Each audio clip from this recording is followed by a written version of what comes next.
சஷ்டி கவசத்துல ஒரு வரி வருது, ஒரு நாள் 36 கொண்டு. அதாவது கந்த சஷ்டி கவசத்தை ஒரு நாளைக்கு 36 முறை படிக்கணுமா. படிச்சா 7 மணி நேரம் ஆகும். நான் படிச்சிருக்கேன்.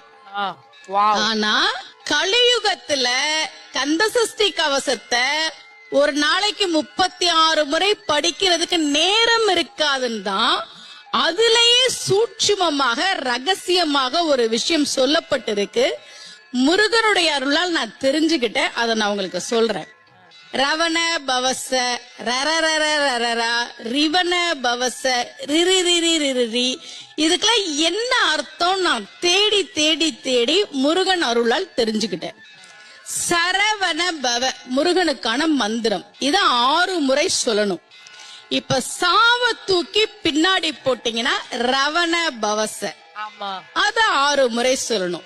இப்ப ராவ தூக்கி பின்னாடி போட்டா வனப வசர, வாவ தூக்கி பின்னாடி போட்டா நபவ சரவ, இப்ப நாவ தூக்கி பின்னாடி போட்டா பவ சரவண, பாவ தூக்கி பின்னாடி போட்டா வசர வனப.